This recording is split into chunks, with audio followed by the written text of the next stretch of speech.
الرحمن الرحیم الحمدللہ رب العالمین صلی اللہ علی محمد وآلہ اجمعین ولعنۃ الدائمۃ علی اعداء محمد وآل محمد اما بعد وفقنا اللہ وإیاکم للعلم والعمل الصالح انشاءاللہ تعالی۔ عنوان ہے کہ المخصص المتصل والمنفصل ان تخصیص العام علی نحوین۔ تو عام کی ابھی بحث مکمل ہوئی، تو ابھی خاص کی بحث ہے۔ عام یعنی جب یہ کہا کہ اکرم العلماء، تو یہ کیا ہو گیا؟ عام ہو گیا، ٹھیک ہے جی، الف لام اس کے اوپر لگی۔ اور اس کے بعد جو ہے وہ اس کی تخصیص آتی ہے کہ لا تکرم الفساق، کہ عام کے اندر سے کیا ہے بعض افراد کو کیا ہے خارج کر دیا جاتا ہے۔ تو یہ جو عام کے اندر سے بعض افراد کو خارج کیا جاتا ہے اسے تخصیص کہتے ہیں۔ اور ایک اور چیز بھی ہے تخصص، جو پیچھے ہم نے پڑھا ہے کہ یہ چیز تخصصاً خارج ہے، کہ جب وہ شروع سے کیا ہے اس کو شامل ہی نہ ہو۔ جیسے اکرم العلماء کہنے سے جاہل تو کیا ہے خارج ہی ہیں، تو جو جاہل خارج ہیں وہ موضوعاً بھی کیا ہے خارج ہیں۔ تو تخصیص کا جو تعلق ہوتا ہے وہ موضوعاً خارج نہیں کیا جاتا، بلکہ جو عام کے حکم سے کیا ہے خارج کیا جاتا ہے۔ اس کا مطلب ہے کہ وہ جو عام کا موضوع ہے اس کے اندر وہ شامل ہوتا ہے، یعنی جو علماء فاسق ہیں، وہ جو عام عنوان ہے ہمارے پاس علماء کا، اس کے اندر وہ شامل ہے موضوع کے اعتبار سے، لیکن ہم اسے جو ہے وہ حکم جو عام ہے اس کے سے کیا ہے خارج کرنا چاہ رہے ہیں، کہ جو علماء کے لیے حکم ہے اس سے ہم خارج کرنا چاہ رہے ہیں۔ جو حکم سے نہیں، جو حکم سے خارج ہو اسے تخصیص کہتے ہیں، جو موضوع سے خارج ہو جائے اسے کیا کہتے ہیں؟ تخصص کہتے ہیں۔ یہ پیچھے دو لائنیں گزرے تھیں تخصیص اور تخصص کی، کہاں پہ گزری ہیں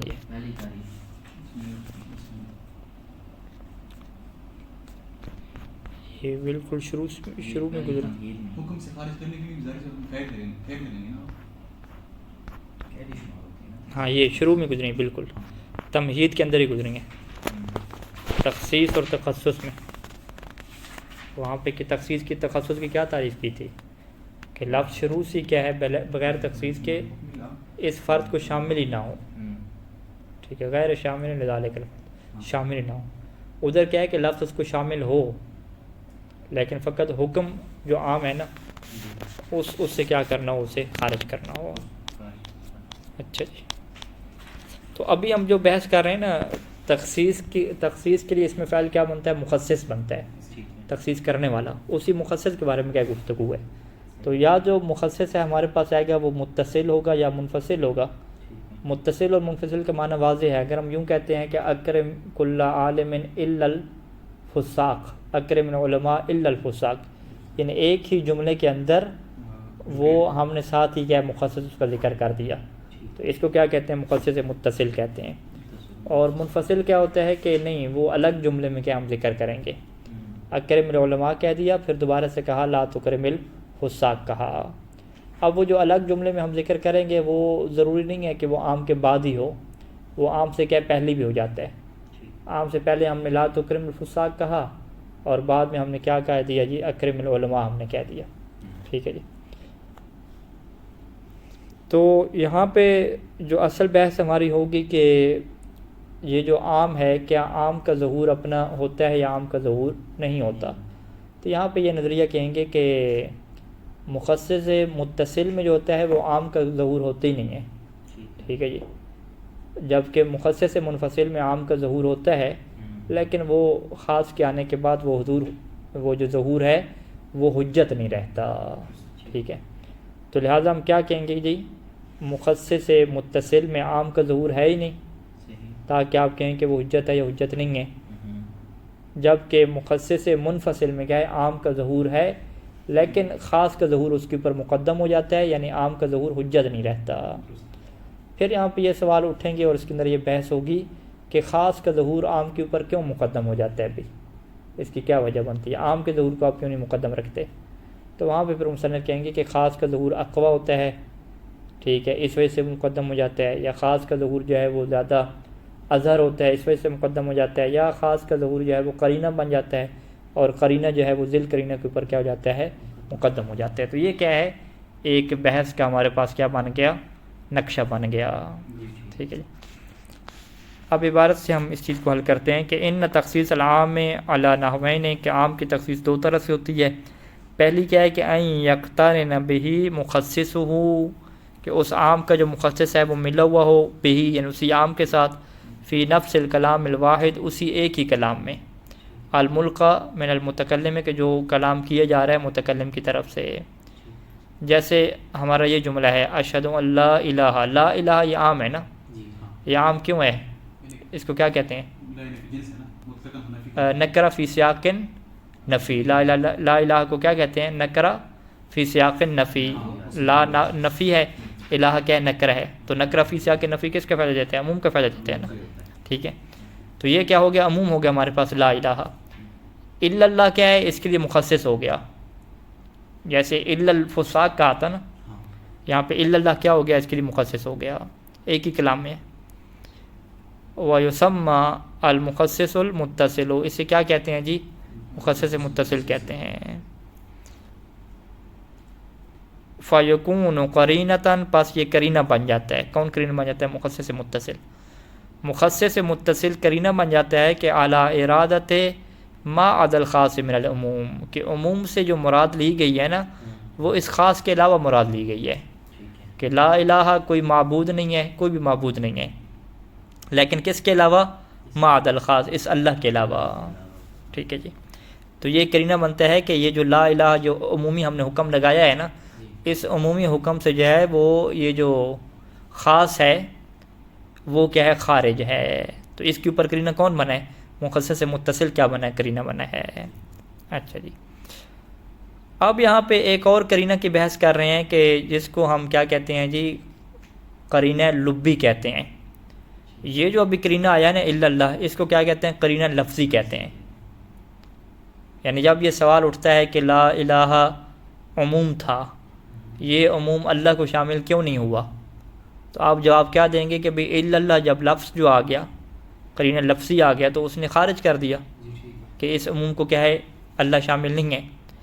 اسی طریقے سے بعض کا قرینہ کیا ہوتا ہے؟ لفظی نہیں ہوتا، قرینہ لبی ہوتا ہے۔ قرینہ لبی یعنی حالات ایسے ہوتے ہیں کہ آپ کو واضح طور پہ پتہ چل رہا ہوتا ہے کہ یہ تو جو ہے وہ اس میں شامل نہیں ہے، ٹھیک ہے۔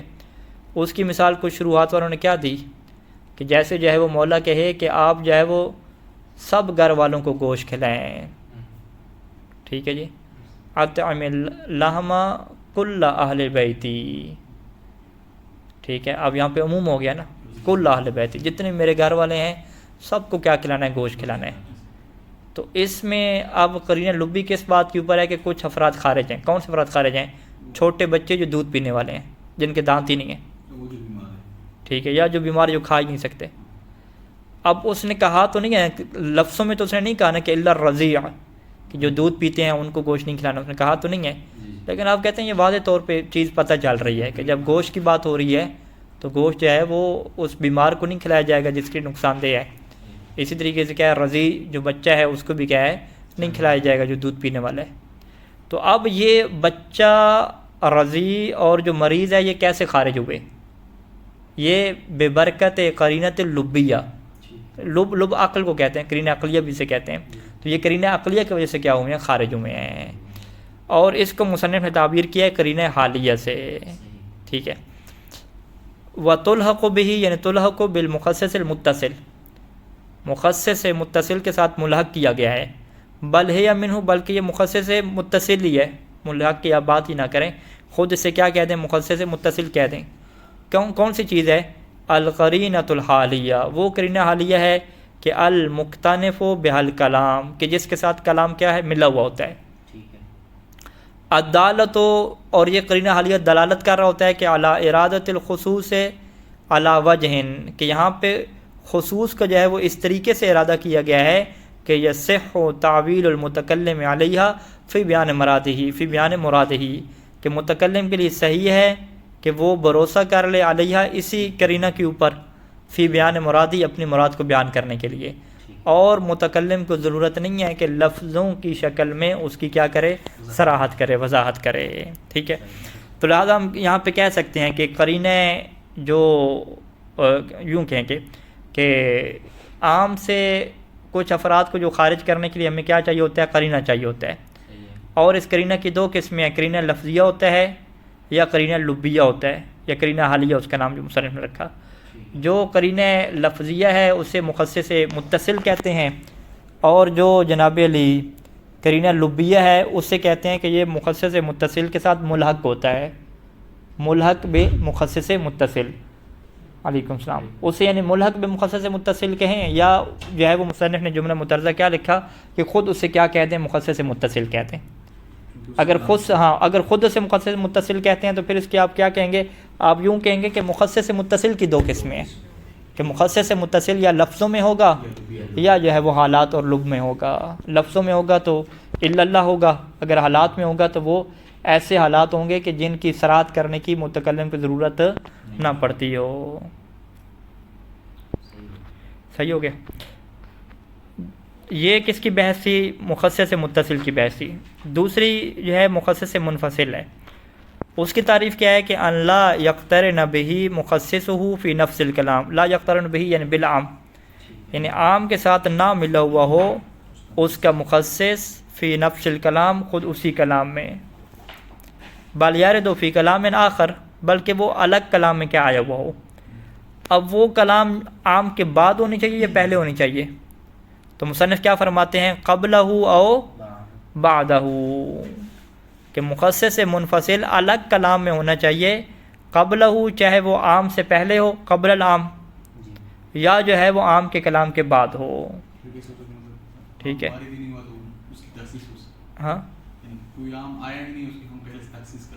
ہاں، پہلے سے وہ کلام موجود ہے، وہ پھر بعد میں تخصیص کریں گے نا جب عام آئے گا۔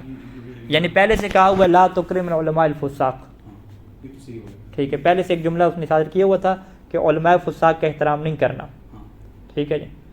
بعد میں اس نے کہا کہ جو علماء کا احترام کرو، تو آپ کیا سمجھیں گے کہ علماء سے اس کی مراد کیا ہے؟ فاسقوں کے علاوہ ہے، کیونکہ وہ پہلے کہہ چکا ہے کہ فاسق علماء کا احترام نہیں کرنا، ٹھیک ہے۔ تو اب پہلے والا جو ہے وہ مخصص کب بنے گا؟ جب عام آئے گا بعد میں، ٹھیک ہے، عام آنے سے پہلے تو مخصص نہیں ہے نا، واضح؟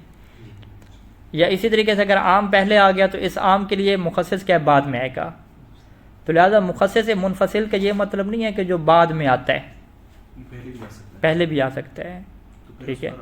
ہاں، لہذا کچھ لوگ کیا کہتے ہیں، یہ مخصص منفصل کی کیا تعریف ہے کہ جو عام کے بعد آتا ہو، یہ تعریف درست نہیں ہے، بعد کی تعریف نہیں ہے، بلکہ بعد کی بجائے سے آپ کیا کہیں کہ جو مستقل طور پہ آتا ہو، الگ۔ بعد میں آنا اور الگ آنا دو باتیں ہیں نا، ٹھیک ہے۔ اگر آپ یہ کہتے ہیں کہ مخصص منفصل اسے کہتے ہیں جو عام کے بعد آتا ہے، پھر تو یہ غلط ہو جائے گا۔ اگر آپ یہ کہتے ہیں مخصص منفصل اسے کہتے ہیں کہ جو عام سے الگ طور پہ آتا ہے، تو پھر وہ پہلے بھی آ سکتا ہے۔ ہاں، الگ طور پہ آتا ہے، کیا مطلب مستقل طور پہ آتا ہے۔ اب مستقل طور پہ وہ پہلے بھی آ سکتا ہے، بعد میں آ سکتا ہے، واضح؟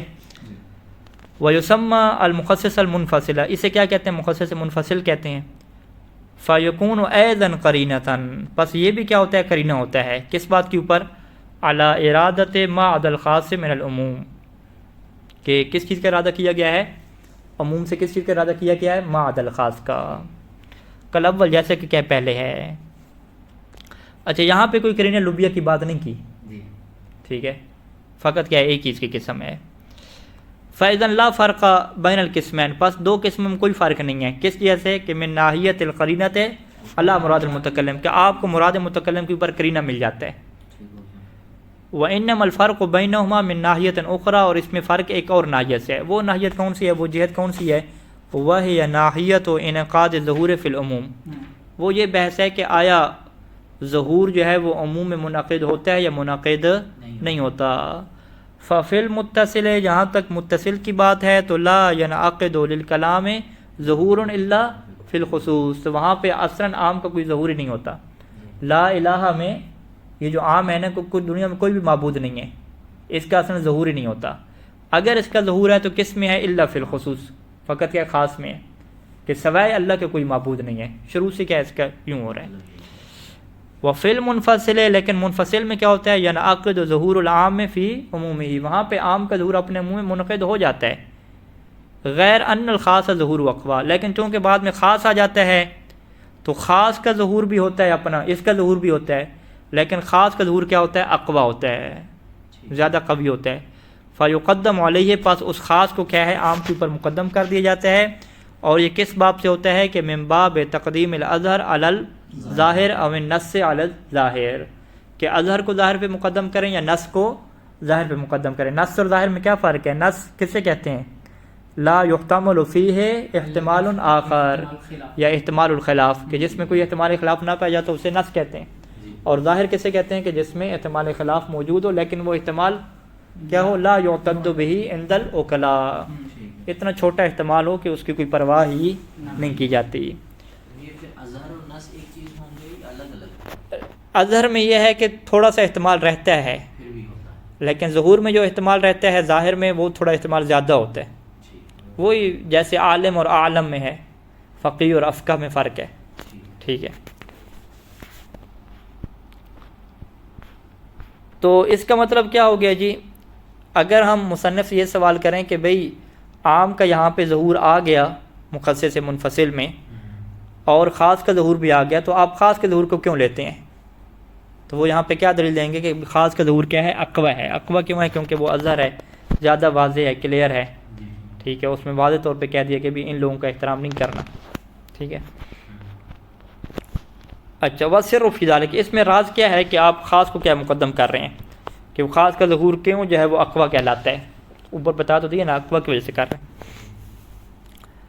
وَالسِّرُّ فِي ذَلِكَ کہ ان الکلام مطلقاً علی العام وغیرہ، کہ یہ جو کلام ہوتا ہے چاہے عام ہو یا غیر عام ہو، لا یستقر له ظہور ولا ینعقد، کہ کلام کا ظہور مستقر نہیں ہوتا، بنتا نہیں ہے، الا بعد الانتہاء منہ، کہ جب تک کیا ہے؟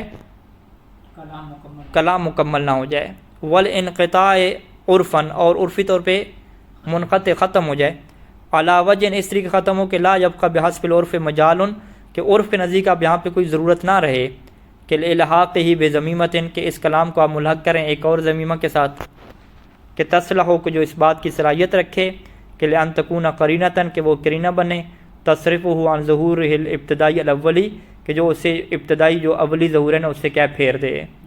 کسی اور قرینہ کی ضرورت ہی نہیں ہے، اس کی بات مکمل ہو گئی، ساری باتیں سمجھ آ گئیں، بس ابھی کچھ اور بیان کرنے کی ضرورت نہیں ہے۔ تو اگر ایسی صورت حال ہو تو کلام کا ظہور آ جاتا ہے، منعقد ہو جاتا ہے۔ وَإِلَّا کیا مطلب؟ اگر عرف کے ہاں مجال رہے کہ آپ جی کچھ اور بھی کہیں، وَإِلَّا فَالْكَلَامُ مَا دَامَ مُتَّصِلًا، وگرنہ اللہ سے کیا آپ نفی اس سے کریں گے، یعنی اذا لم ينتہی، ہاں وَإِلَّمْ يَكُنْ كَذَلِكَ، یعنی اگر کلام منتہی نہ ہو، فالکلام ما دام متصلا عرفاً، تو جب تک کلام عرفاً متصل رہے گا، فإن ظہورہ مراعی، تو اس کا ظہور مستقر نہیں ہوگا بلکہ مراعی کسے کہتے ہیں؟ وہ کیا کہتے ہیں؟ انڈر کنسٹرکشن کہتے ہیں نا، مراعی جس کی رعایت کی جا رہی ہوگی، ابھی کیا ہے وہ دیکھ بھال کے کیا مرحلے میں ہوگا۔ ٹھیک ہے، کلام ابھی جاری ہے نا، کلام جاری ہے، لفظ کے معنی بنتے جا رہے ہیں، ابھی ظہور بنا یا نہیں بنا؟ کہتے ہیں نہیں، ابھی ظہور بنا نہیں ہے، بلکہ ظہور کا ابھی کیا ہے؟ مراعی، تحت رعایہ ہے۔ ٹھیک ہے، تحت رعایت فلان کہتے ہیں، فلان کی سرپرستی میں، تو یہ ظہور کیا مراعی، یعنی یہ ابھی تک اس کی سرپرستی ہو رہی ہے۔ ٹھیک ہے، ابھی اس کو آخری جو ہے وہ عہدہ دیا جائے گا یا نہیں دیا جائے گا؟ کہتے ہیں نہیں، ابھی کلام جاری ہے تو ابھی کچھ نہیں کہہ سکتے۔ ٹھیک ہے، فإن انقطع، اگر وہ کلام ختم ہو گیا، من دون ورود قرینۃ علی خلافہ، اور اس نے اپنی کلام کے جو معنی تھے جو ظہور مراعی تھا اس کے برخلاف کیا ہے اس نے کوئی قرینہ بھی قائم نہیں کیا، تو استقر ظہور الاول، تو اس کا جو پہلا ظہور تھا نا، جو ظہور مراعی جسے کہتے ہیں یا ظہور بدوی کہتے ہیں، بالکل ابتدائی قسم کا ظہور، وہ کیا ہو جائے گا؟ مستقر ہو جائے گا، ٹھہر جائے گا۔ وانعقد الکلام علیہ، اور کلام اسی ظہور کے اوپر کیا ہو جائے گا؟ منعقد ہو جائے گا۔ اب وَإِن لَحِقَتْهُ الْقَرِينَةُ الصَّارِفَةُ، اگر اس کے بعد کوئی اور قرینہ آ جاتا ہے، جسے قرینہ صارفہ کہتے ہیں، صارفہ کیا مطلب؟ پھیر دینے والا نا، تو تبدل ظہور الاول الی ظہور آخر، تو اب جو اس کا پہلا ظہور ہے یہ تبدیل ہو جائے گا دوسرے ظہور کی طرف۔ ہاں، ان لحقتہ القرینۃ الصارفہ تبدل ظہورہ الاول، اس کا ظہور اول تبدیل ہو جائے گا، یا وہ قرینہ صارفہ اس کے ظہور اول کو تبدیل کر دے گا، دونوں کہہ سکتے ہیں۔ اس کا ظہور اول تبدیل ہو جائے گا ایک اور ظہور کی طرف، حسب دلالت القرینیت، قرینہ کی کیا دلالت کے مطابق، وانعقد حینئذ علی الظہور الثانی، اس صورت میں وہ کلام منعقد ہو جائے گا دوسرے ظہور کے اوپر۔ ٹھیک ہے، اب یہاں پہ کیا کہتے ہیں کہ یہ جو پہلے مصنف نے بات کی تھی نا کہ من باب تقدیم الاظہر علی الظاہر، ٹھیک ہے، خاص کا ظہور کیا ہوتا ہے؟ اقویٰ ہوتا ہے. اور یہاں پہ کیا کہہ رہے ہیں جی؟ اس کا جو پہلا ظہور ہے نا وہ کیا ہو جاتا ہے؟ تبدیل ہو جاتا ہے، ایسی ہے. اور ظہور ثانی کیا ہو جاتا ہے؟ منعقد ہو جاتا ہے. تو دو باتوں میں ٹکراؤ لگ رہا نہیں لگ رہا؟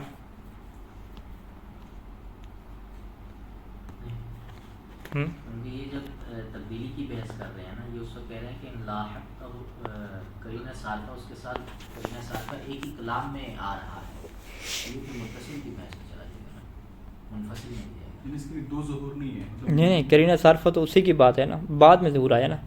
کلام منقطع ہو گیا تھا، کوئی اس کے اندر قرینہ لے کر نہیں آیا. نہیں، وہ کلام منقطع والا تو اوپر پاس میں نے ختم کر دیا. نہیں یہ ہے نا، وَإِلَّا فَالْكَلَامُ مَا دَامَ مُتَّصِلًا عُرْفًا، اس کا ظہور کیا ہے؟ کلام اگر متصل رہے عرفی طور پہ تو اس کا ظہور کیا مراعا ہوگا، ظہور اس کا دیکھا جا رہا ہوگا. فَإِنْ انْقَطَعَ مِنْ دُونِ وُرُودِ قَرِينَةٍ، کلام ختم ہو گیا جی بغیر کسی قرینہ کے. اب کلام ختم ہونے کے بعد دوبارہ کیا آیا؟ قرینہ صارفہ لاحق ہوا ہے. نہیں، یہاں دو الگ الگ نہیں کریں گے، مطلب فَإِنْ انقطع تک ایک مطلب لیں گے، وَإِنْ لَحَقْتَهُ الْقَرِينَةُ دو مطلب لیں گے. دوسرا پہلے والے کو جو ہے وہ اس کو نہیں اسی کے ساتھ ہے، آگے اسی کے ساتھ ہے، الگ ویسے نہیں ہے. ٹھیک ہے. پہلے مطلب میں انہوں نے کیا کہا؟ پہلے مطلب انہوں نے یہ کہا کہ جی اگر کلام جو ہے نا جاری ہو اور اس کے اندر قرینہ بھی آ جائے ساتھ ہی، کدھر ہے؟ ہاں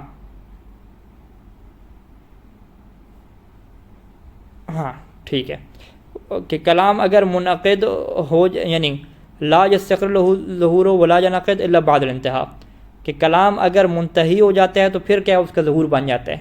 ٹھیک ہے. اور اگر کلام منقطع نہ ہو، ابھی جاری ہو، تو اس کا ظہور بنتا نہیں ہے. ایک ظہور آتا ہے ابتدائی طور پہ، لیکن وہ ظہور مراعا ہوتا ہے. اور وہ ظہور کب مستقر ہو جاتا ہے؟ جب کلام بغیر قرینہ کے ختم ہو جائے. اب جب کلام بغیر قرینہ کے ختم ہوگا نا تو اب دوبارہ جب قرینہ آئے گا تو اسے کیا کہیں گے؟ قرینہ منفصل کہیں گے.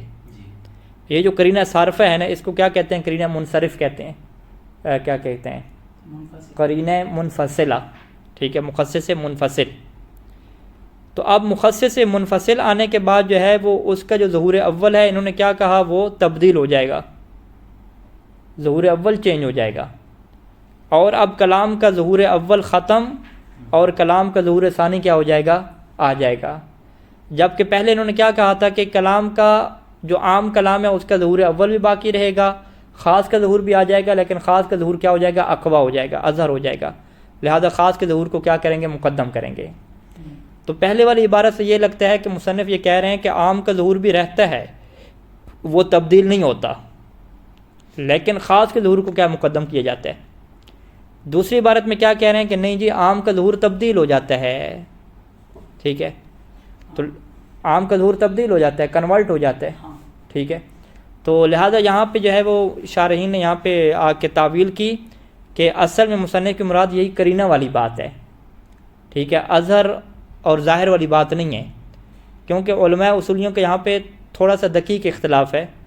کچھ کہتے ہیں کہ خاص کو ہم عام پہ اس وجہ سے مقدم کرتے ہیں کہ خاص کا ظہور کیا ہوتا ہے؟ اظہر ہوتا ہے، اقویٰ ہوتا ہے، لیکن عام کا ظہور بھی رہتا ہے لیکن وہ زیادہ مضبوط نہیں ہوتا.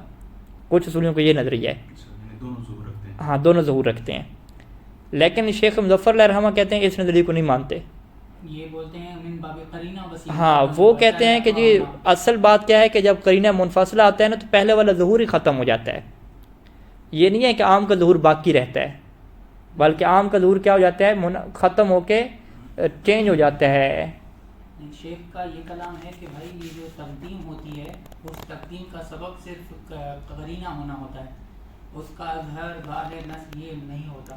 نہیں، قرینہ کی کیا مطلب؟ قرینہ یہ مطلب ہے کہ اس کا پہلا ظہور ختم ہو جاتا ہے.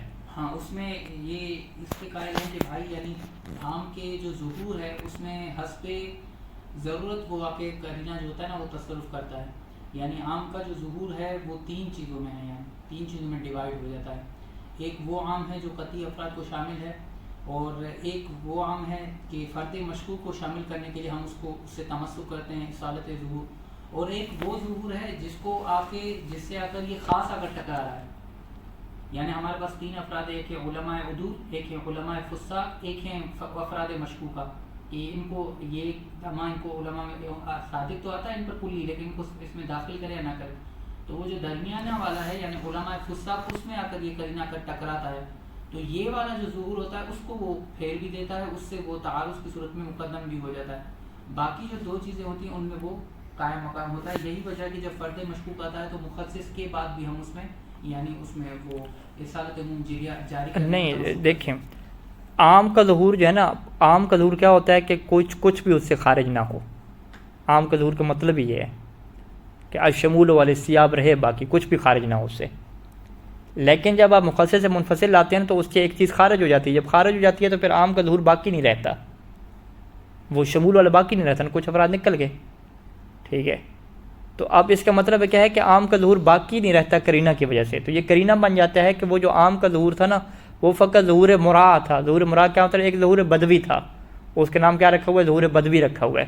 ظہور مراع تھا اور اس کی حیثیت کیا ہے؟ اب ختم ہو چکی ہے. اگر عام کا ظہور ہی باقی نہیں ہوتا تو بالفرض ہمارے پاس ایک آئی ہے چیز، وہ ہے اکریم العلماء. ہمارے پاس دوسری چیز ہے، اس نے کہا لا تکرم الفساق. تو دوسری چیز آنے کے بعد کیا ہے؟ اب عام کا ظہور ختم ہو جائے گا. یعنی پہلے آیا تھا اس کا ظہور، پیدا ہوا تھا. ظہور بدوی آپ کہہ رہے ہیں؟ ہاں ظہور بدوی اس کا آیا تھا، لیکن اس کے ظہور بدوی کیا ختم کر دیا اس نے آ کے. منفصل متصل میں کیا ہوتا ہے کہ اصلاً اس کا ظہور آتی نہیں ہے.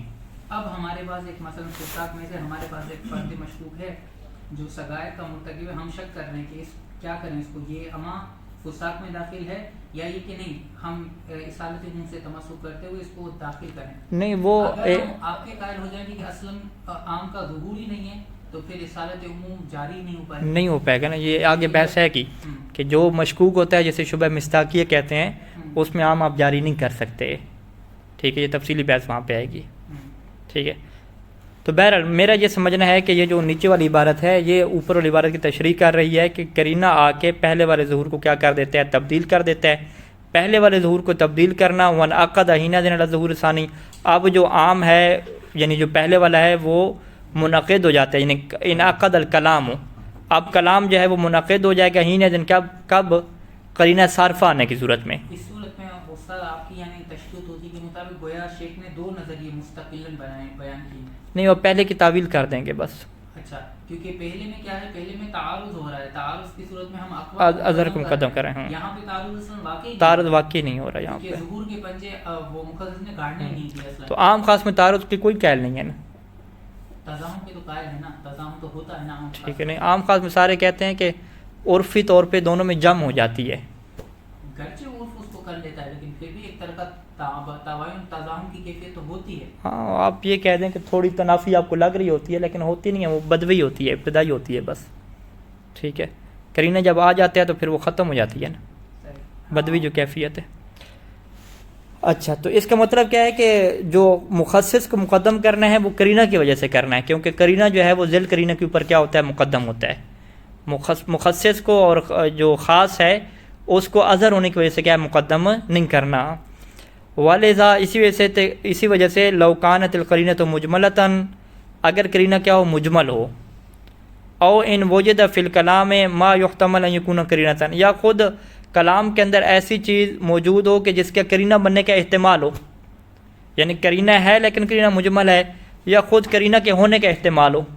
ٹھیک ہے، تو او جب ذالک کا تو یہ چیز سبب بن جائے گی کہ عدم انعقاد ظہور الاول، کہ اصلاً اس کا ظہور اول بھی منعقد نہیں ہوا اور نہ ہی کیا ہے دوسرا ظہور کیا اس کا منعقد ہوا ہے. فیعود الکلام برمت مجملا، تو یہ پوری کلام کیا ہو جائے گی؟ یہاں پہ مجمل ہو جائے گی. ہاں پوری کی پوری ٹوٹل کلام. یہ مخصص ہے متصل کی بات ہو رہی ہے کہ وہ مجمل ہو جائے گا. وَلِذَا لَوْ كَانَتِ الْقَرِينَةُ مُجْمَلَةً أَوْ إِنْ وُجِدَ فِي الْكَلَامِ، کلام ہی میں ایسی چیز پائی جائے کہ جو کرینہ بننے کی صلاحیت رکھتی ہو، یعنی نہیں کرینہ بننے کے جس میں احتمال ہو، یعنی اسی کلام میں نا جس میں اسی کلام کے اندر. ہاں اسی کلام، یعنی تقریباً کیا ہے آپ کو شک ہو کہ یہ چیز کرینہ متصل بن سکتی ہے یا نہیں بن سکتی. ٹھیک ہے، تو پھر مجمل ہو جائے گا. پھر مجمل ہو جائے گا، منعقد نہیں ہوگا کلام یعنی قرینہ متصلہ کی بات ہو رہی ہے، بالکل منفصلہ میں یہ نہیں، او کے بعد قرینہ متصلہ کی بات ہے، او سے پہلے کیا مطلقاً بات ہے. اچھا اچھا ٹھیک ہے کہ یعنی ایک منفصل چیز آئی ہے لیکن شک پڑ گیا کہ اس میں کہ یہ قرینہ ہے بھی، یہ قرینہ نہیں ہے، خود اس کے اندر بھی کیا کوئی وضاحت نہیں ہے. ٹھیک ہے، تو وہ خود تو بیچارہ مجمل ہے لیکن خود مجمل ہونے کے ساتھ ساتھ عام کو ہی مجمل کر دے گا، ایسے ہی کرے گا. آگے آئے گی اس پر مستقلاً بحث کہ یہ اجماع صلاحیت کرتا ہے یا نہیں کرتا، اس میں غالباً یہ قائل ہوئے کہ نہیں کرتا. اچھا، ھذا من ناحیۃ کلیۃ فی کل کلام ومقامنا من ھذا الباب. یہ کہتے ہیں کہ ہر کلام میں یہی چکر چلتا ہے اور ہمارا کام بھی اسی باب سے ہے. لأن المخصص کما قلنا من قبیل القرینۃ الصارفہ، کیونکہ جو مخصص ہے اس کو کیا کہتے ہیں؟ قرینہ صارفہ کہتے ہیں.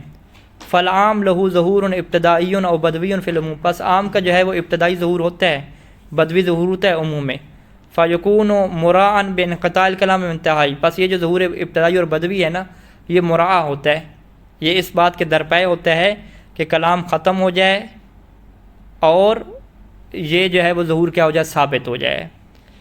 فإن لم يلحقه ما يخصصه، اگر اس کلام کے ساتھ ایسی چیز ملحق نہیں ہوتی جو اس کی تخصیص کرے تو استقر ظہور الابتدائی، تو اس کا ظہور ابتدائی کیا ہو جاتا ہے؟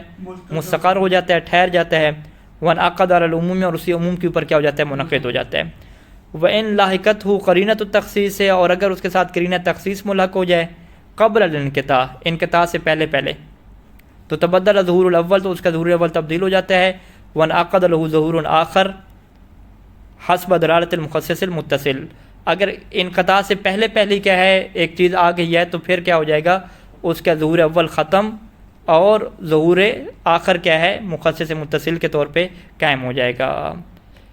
اذن اب یہ کس کی بات کی ہے؟ یہ سارے متصل. قبل الانقطاع کی بات کی ہے، لیکن پہلے کس کی بات تھی؟ منفصل کی تھی. ہاں تو یہاں سے آگا تھوڑا سا اس کو اگر اس پیراگراف کو اور اوپر پیراگراف کو آپس میں ملائیں تو وہ بات تھوڑی نہیں ہو جائے گی. نہیں اوپر دیکھیں، اوپر کیا جملہ تھا؟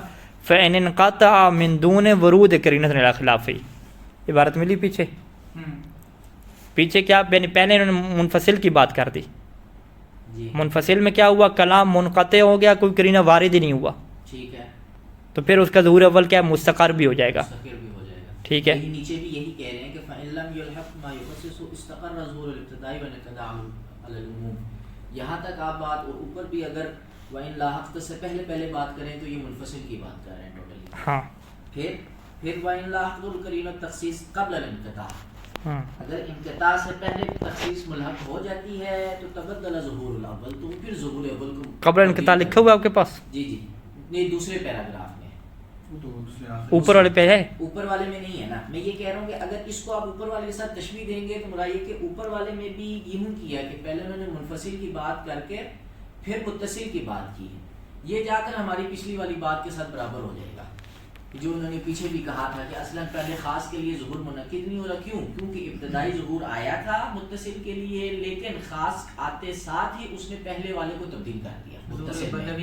لیکن منفصل میں یوں نہیں کیا. منفصل میں یہ ہوا کہ ظہور عام پورا منعقد ہو گیا ہے، لیکن اس کے بعد ایک الگ کلام میں جب منفصل لائے، اب یہ منفصل میں موجود جو الگ کلام میں موجود مخصص ہے، اس کا بھی اپنا ظہور ہے، اس کا بھی اپنا ظہور ہے، یہ اب اقوا ہو کر اس عام کا مزاحم بن رہا ہے، اس لیے اس کو اقوا کرا یا من باب قرینہ اس پر مقدم ہو رہا ہے.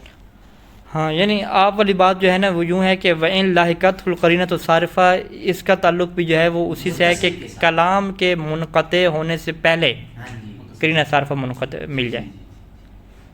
اگر کلام کے منقطع ہونے کے بعد ملے تو وہ یہ بات کیوں نہیں کر سکتے؟ کیونکہ ساری بات کس کی ہو رہی تھی؟ کلام منقطع ہو گیا نا. جی فإن انقطع من دون ورود قرینۃ علی خلافہ استقر ظہور الاول. نہیں، اس کو یوں آگا، اس کو لے جائیں نا. دیکھیں فالکلام ما دام متصلا عرفا فإن ظہور مراعی. آپ کے پاس کلام کے ساتھ رعایت اس طرح کی جا سکتی ہے کہ اس کے ساتھ کوئی قرینہ شامل ہو سکتا ہے. اس میں پھر دو صورتیں. ایک صورت یہ ہے کہ انقطاع جب کیا تو آپ کے پاس کوئی قرینہ اس کے ساتھ صارفہ نہیں آیا. ایک بات یہ ہوگی. دوسری یہ کہ نہیں، انقطاع سے پہلے ہاں، یہ جو کہہ رہے ہیں نا آپ انقطاع سے پہلے جی یعنی آپ یہ جو عبارت ہے نا پہلے پہرے میں کہ ان لاحقت القرینۃ الصارفہ، یہاں پہ آپ درمیان میں کیا رکھ رہے ہیں؟ قبل انقطاع الکلام. اس کی وجہ یہ ہے کہ یہ تبدل و ظہور اس کو واضح کر رہا ہے کہ یہ انقطاع سے تو تبدل و ظہور اس میں نہیں ہو سکتا منفصل میں؟ منفصل میں نہیں ہوگا نا، وہ پھر ہماری وہ جو پیچھے جو بحث کی ہے اس میں اچھا ہمارا پچھلا پورا کنسپٹ ڈسٹرب ہو جائے گا. آخر میں وہ پوری وضاحت کرتے ہیں وَإِنْ أَقَدَ لَهُ ظُهُورٌ آخر خاص بَدَلَالَةِ الْمُخَصَّصِ الْمُتَّصِلِ. اچھا ٹھیک ہے، ٹھیک ہے. یہ یعنی پھر آخری پہلے کو یہاں پہ ہم دیکھیں گے اذن یہ کہاں پہ آ گیا، اذن فالعام المخصص بالمتصل لا يستقر ولا ينعقد له ظهور بخلاف المخصص بالمنفصل. وہاں پہ انہوں نے کہا ہے کہ کیا ہو جائے گا، تزاحم ہو جائے گا. ٹھیک ہو گیا، آپ کی بات ٹھیک ہے. چلیں اس کو ہم یوں کر لیتے ہیں آپ کے مطابق ہی. یہ یہاں سے فَإِنْ انقطع من دون ورود قرینتین، کہ کلام کا جو ظہور ہے وہ کب تک ہوتا ہے کہ جب کلام منعقد ہو کے ختم ہو جائے، تو پھر یہ بحث ہوتی ہے کہ اس کا ظہور منعقد ہو گیا ہے. اب یہاں پہ ہم یہ دیکھتے ہیں کہ کلام جب تک جاری ہے، ٹھیک ہے، تو اب جو ہے وہ ہم یہ کہیں گے کہ کیا جب کلام جاری ہے تو اس کے ساتھ ساتھ کوئی قرینہ آئے گا یا نہیں آئے گا، یعنی جاری ہے قرینہ آئے گا یا نہیں آئے گا، یعنی کون سے قرینے کی بات ہو رہی ہے، متصل کی. ٹھیک ہے، تو فَإِنْ انقطع، تو اگر یہ کلام منقطع ہو جائے من دون ورود قرینتین، بغیر کسی قرینہ کے آئے، علی خلاف ہی، اس کے برخلاف، تو استقر ظہور الاول، تو اس کے جو ظہور اول ہے نا، جو کلام جب جاری ہوئی تھی تو ظہور ایک بنا تھا ابتدائی، ظہور بدوی جسے کہتے ہیں، تو وہ ظہور کیا ہے، پکا ہو جائے گا. وَانْعَقَدَ الْكَلَامُ عَلَيْهِ، اور کلام اسی ظہور کے اوپر کیا ہے، منعقد ہو جائے گی. اچھا، وَإِنْ لَاحِقَتْهُ الْقَرِينَةُ الصَّارِفَةُ، اور اگر ابھی کلام جاری ہو، یعنی یہ جملہ ساتھ میں رکھیں گے کہ کلام جاری ہو اور اس کے ساتھ کیا لگ جائے جی، قرینہ صارفہ لگ جائے، یعنی مخصص متصل کی بات ہو رہی ہے، تو پھر کہتے ہیں کہ تبدل ظہور الاول، تو اب یہ اس کا جو بدوی ظہور بنا تھا نا، کلام جب شروع کی تھی، تو یہ فوراً ہی کیا ہے، تبدیل ہو جائے گا ایک دوسرے ظہور کی طرف، حسب دلالت القرینہ، قرینہ کے مطابق، کہ قرینہ کیا آ گیا، متصل آ گیا نا ساتھ. وانعقد حینئذ الظہور ثانی، اس صورت میں کیا ہے، اب اس کا انعقاد ظہور اول جو مراعا تھا، جو بدوی تھا، اس کے اوپر انعقاد نہیں ہوگا، بلکہ اس کا انعقاد کیا، ظہور ثانی کے اوپر ہو جائے گا. اور اسی طریقے سے اگر اسی کلام کے اندر جو قرینہ ہے وہ مجمل ہو، یعنی اسی کلام کے اندر ہی قرینہ، وہ قرینہ مجمل ہو، او ان وجدہ فی الکلام، یا کلام کے اندر ایک چیز پائی جائے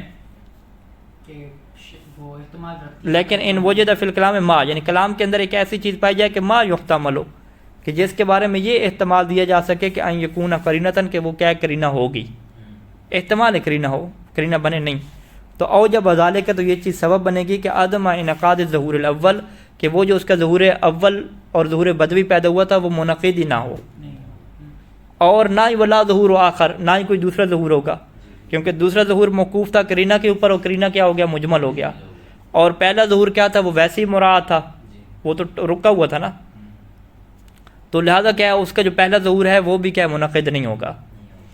فیعود الکلام برمت ہی، پاس یہاں پہ پورے کا پورا جو کلام ہے وہ کیا ہو جائے گا، مجمل ہو جائے گا. ھذا من ناحیۃ کلیۃ فی کل کلام و مقامنا من ھذا الباب، یہ کہتے ہیں کہ یہ ہر کلام میں کیا یہی چیز چلتی ہے کہ جب تک کلام جاری ہوتا ہے اس کا ایک ظہور بن رہا ہوتا ہے، اگر بغیر قرینے کے ختم ہو جائے تو وہی ظہور مستقر ہو جاتا ہے، اور اگر قرینہ آ جائے تو اسی قرینہ میں اس کا ظہور چلا جاتا ہے، اور اگر قرینہ وہاں پہ مشکوک اور مجمل ہو جاتا ہے، پوری کلام کیا ہو جاتی ہے، مجمل ہو جاتی ہے. اچھا، لأن المخصصہ، کیونکہ جو مخصص ہوتا ہے جیسا کہ ہم نے کہا ہے کہ یہ کیا ہے، قرینہ صارفہ ہوتا ہے، تو ہر عام کا کیا ہے، ظہور ابتدائی یا بدوی ہوتا ہے عموم میں، لیکن یہ جو ظہور ہے فیکون مراعن، اس ظہور کو کیا ہے، مراع رکھا جاتا ہے، اس کی رعایت کی جاتی ہے بے انقطاع الکلام منتہائی، کہ کلام کیا ہے، ختم ہو تو پھر دیکھا جاتا ہے. فإن لم يلحقه ما يخصصه، اگر کلام کے ختم ہونے کے ساتھ ساتھ اس کے ساتھ کوئی ایسی چیز نہیں ملتی جو اس کی تخصیص لگاتی ہے، پھر تو جو اس کا ظہور ابتدائی بنا تھا وہی پکا ہو جائے گا. وانعقد علی العموم، اور یہ کلام کیا عموم کے اوپر منعقد ہو جائے گا. لیکن اگر ابھی کلام ختم نہیں ہوا اور اس کے ساتھ کیا ہے، قرینہ تو تخصیص ملحق ہو جائے، اب یہاں پہ واضح لکھ دیا قبل الانقطاع، ٹھیک ہے، یہی قبل الانقطاع اوپر لکھ دیتے تو واضح ہو جاتی بات کہ قبل الانقطاع کیا ہے، قرینہ تخصیص اگر اس کے ساتھ مل جائے تو تبدل ظہور الاول، تو اس کے پہلا ظہور تبدیل ہو جائے گا، اور وانعقد له ظہور آخر حسب دلالت المخصص المتصل. اذن پس نتیجہ کیا نکلے گا کہ فالعام المخصص بالمتصل لا يستقر، کہ جو عام مخصص ہو جاتا ہے قرینہ متصل کے ساتھ، اصلاً اس کا ظہور مستقر نہیں ہوتا، اور نہ ہی اس کا ظہور کیا عموم میں بنتا ہے، جبکہ مخصص منفصل میں ایسا نہیں ہوتا، یعنی العام المخصص بالمنفصل میں ایسا نہیں ہوتا۔ کیوں؟ لأن الکلام بحسب الفرض قدر انقطع، کیونکہ مخصص منفصل میں کیا ہے، کلام ختم ہو چکا، اور بدون ورود، اور کلام کے اندر کوئی ایسی چیز وارد نہیں ہوئی کہ ما یسر للقرینۃ للتخصیص، کہ جو کیا بنے، قرینہ بننے، تخصیص بننے کی کیا قرینہ رکھتی ہو، تخصیص پر قرینہ بننے کی صلاحیت رکھتی ہو۔ فیستقر ظہور الابتدائی فی العموم، پس جب یہ کلام بغیر قرینے کے ختم ہو گیا تو اب اس کا جو ظہور ابتدائی ہے وہ عموم میں کیا ہے، پکا ہو جائے گا۔ غیر انہ اذا وارد المخصص المنفصل، مگر یہ کہ جب مخصص منفصل آ جائے گا تو یزاحم ظہور العام، تو یہ عام کے ظہور سے مزاحم ہو جائے گا۔ فیقدم علیہ من باب انہ قرینۃ علیہ، یہاں پہ پھر قرینہ والی بات کر دی، تو لہٰذا یہ اس کے اوپر مقدم ہو جائے گا، کس باب سے، کہ یہ اس کے اوپر قرینہ ہے، اور قرینہ ذل قرینہ کے اوپر کیا ہوتا ہے، مقدم ہوتا ہے۔ اور کاشفۃ عن المراد جدی، اس وجہ سے مقدم ہے کہ یہ مراد جدی اور جو اس کی سنجیدہ مراد تھی اس سے کیا اٹھانے والا ہے، پردہ اٹھانے والا ہے، تو کاشف کیا ہوتا ہے، مقدم ہوتا ہے منکشف علیہ کے اوپر، ٹھیک ہے جی۔ تو لہٰذا یہ وہی بات ہے کہ وہ اظہر ہوتا ہے اور اظہر ظہور کے اوپر مقدم ہوتا ہے، یا اقوق ہے اس کے اوپر مقدم ہوتا ہے، اور اس کو کیا کہتے ہیں، کیونکہ یہ قرینہ بنتا ہے، کیونکہ یہ کاشف بنتا ہے، تو اس وجہ سے کیا ہے، مقدم کرتے ہیں۔ تو ظہور کی پھر کتنی قسمیں ہوں گی، ظہور اول کے کیا کیا نام ہیں، ظہور مراعا، ظہور بدوی، ظہور ابتدائی، ٹھیک ہے، یہ ہیں۔ تو یہ کس بات کے اوپر کھڑا ہوتا ہے کہ کلام کے اندر کوئی قرینہ نہ آ جائے، اگر کلام بغیر قرینے کے ختم ہو جائے تو یہ ظہور کیا ہو جاتا ہے، مستقر ہو جاتا ہے، اور اگر جو ہے وہ کلام کے اندر قرینہ آ جائے تو یہ پھر ظہور کیا ہو جاتا ہے، تبدل ہو جاتا ہے، اور یہ منعقد ہو جاتا ہے دوسرے میں۔ اللہم صلی علی محمد و آل محمد۔